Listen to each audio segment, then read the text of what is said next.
Menurut Badan Pusat Statistik, sekarang ini di antara 282 sekian juta penduduk Indonesia, mayoritas berusia 15 sampai 64 tahun atau berada dalam rentang usia produktif. Tren ini akan berlangsung sampai pada 2030. Ini bikin pemerintah Indonesia optimis mencapai visi generasi emas 2045. Idealnya, mereka yang ada di usia produktif mendapat pendidikan dan pekerjaan layak, begitupun dengan kualitas hidup secara keseluruhan. Kenyataannya, usia produktif bukan jaminan untuk jadi produktif. Ada banyak faktor pengaruhnya. Kita bahas beberapa hal yang patut jadi perhatian, biar lebih sadar seberapa realistis sih visi generasi emas 2045. Kira-kira gimana nasib orang-orang nanti?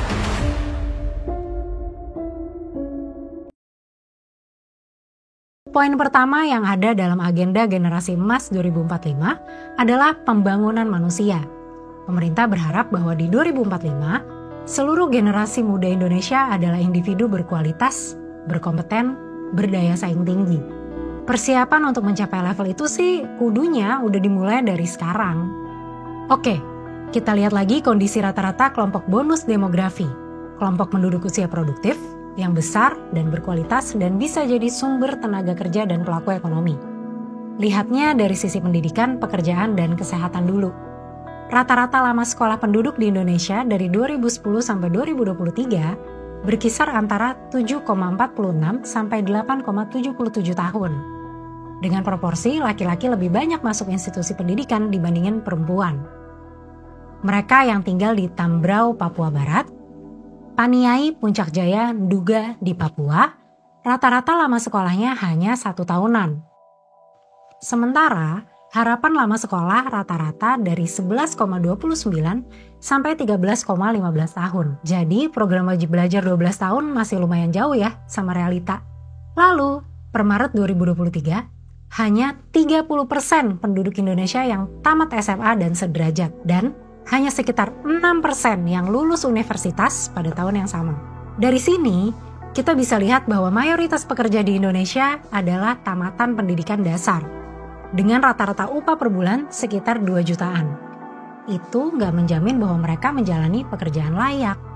Per Februari 2024, ada 149,38 juta orang yang ada dalam angkatan kerja, yang punya pekerjaan 142,18 juta orang, sekitar 40% bekerja di sektor formal, 59,17% atau 84,13 juta orang bekerja di sektor informal, sektor yang belum diakui dan dilindungi pemerintah sepenuhnya. Kesadaran pekerja informal soal hak perlindungan sosial masih minim. Persyaratan administratif dalam pendaftaran jaminan sosial juga masih jadi kendala. Dengan kondisi seperti ini kan mereka juga rentan tidak tercover oleh jaminan sosial tenaga kerjaan gitu. Ya, nanti di masa depan di tahun 2045 mereka harus menanggung hidup dari lansia, tapi mereka sendiri juga mungkin akan kesulitan gitu ya untuk menghidupi diri mereka sendiri. Ruri juga bilang, yang patut jadi perhatian untuk menyambut 2045 nanti adalah jaminan sosial, terutama mereka yang bekerja di sektor informal. Jadi harus bersama-sama kalau menurut saya perluasan kesempatan kerja, mungkin dari investasi, tetapi di sisi lain pemerintah juga harus punya infrastruktur yang baik untuk menjamin bahwa setiap pekerja ini punya akses ke jaminan-jaminan sosial yang tidak hanya membantu mereka saat ini, tetapi juga membantu mereka nantinya di masa tua, seperti bentuk-bentuk jaminan hari tua dan jaminan pensiun. Nasib pekerja formal di Indonesia juga nggak bagus-bagus amat. Sejauh ini, tingkat penerima jaminan pensiun, jaminan kehilangan pekerjaan, dan jaminan hari tua juga masih rendah. Sampai sekarang, hanya ada sekitar 50% pekerja yang punya jaminan pensiun. Kita ambil contoh dari analisis Ruli NDP dari Lembaga Demografi Fakultas Ekonomi dan Bisnis Universitas Indonesia. Dia melakukan riset singkat tentang nasib Gen Z di dunia kerja saat ini, golongan yang masih masuk kategori bonus demografi pada 2045 nanti. Salah satu temuannya, lebih dari 50% Gen Z pekerja formal tidak didaftarkan BPJS Ketenagakerjaan oleh perusahaan. Hanya 35-40% pekerja Gen Z yang terproteksi dari kecelakaan dan kematian karena kerja. Hanya 10% yang terdaftar sebagai penerima jaminan hari tua dan jaminan pensiun. Dan hanya 1/4 dari Gen Z pekerja formal yang dibayar sesuai dan di atas upah minimum provinsi. Pembagiannya seperti ini. Mereka yang tinggal di Sulawesi Barat, Aceh, dan Nusa Tenggara Barat rata-rata mendapat upah terkecil. Sebanyak 50% pekerja formal tidak memiliki kontrak kerja. Dan 40% pekerja waktu tertentu tidak punya jaminan kesehatan nasional dan jaminan kecelakaan kerja. Sekarang ada sekitar 16% Gen Z lulusan SMA yang nggak terserap di dunia kerja karena sedikit lapangan kerja yang terbuka. Di sini, Ruri juga memberi catatan bahwa pemerintah perlu membuka peluang atas pekerjaan layak. Tanpa intervensi dari pemerintah soal pembukaan pekerjaan layak, jaminan sosial yang efektif, serta investasi, penurunan kelas menengah seperti yang terjadi saat ini akan tetap terjadi sampai 2045. Jumlah calon kelas menengah akan semakin besar. Lalu, soal kesehatan. Saat ini seenggaknya ada 3 ancaman yang dihadapi masyarakat. Gangguan kardiovaskular atau jantung, diabetes, dan tuberkulosis. Jumlah penderita penyakit ini masih terus meningkat. Grafik peningkatannya dimulai dari usia 30-an.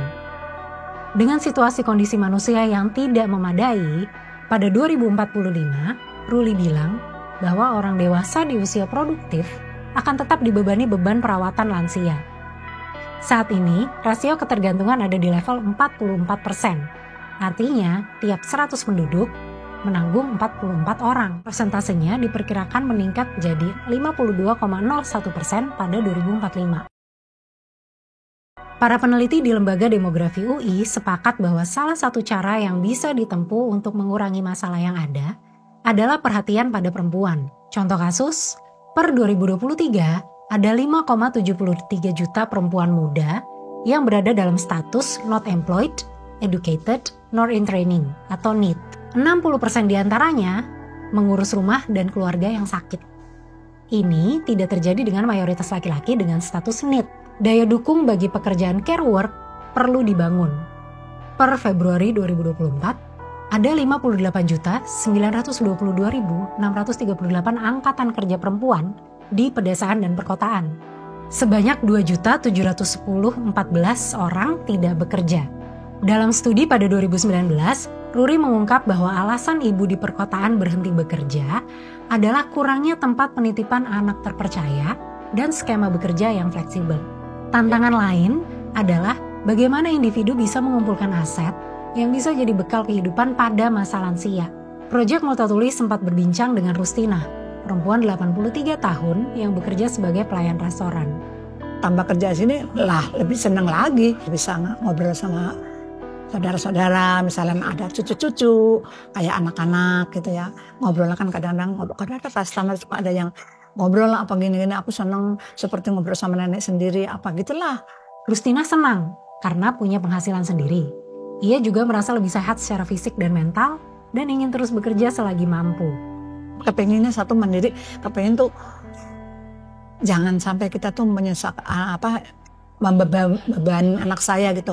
Akhirnya, yang perlu menjadi fokus utama bukan hanya bonus demografi. Semua berhak mendapat peluang untuk hidup yang berkualitas.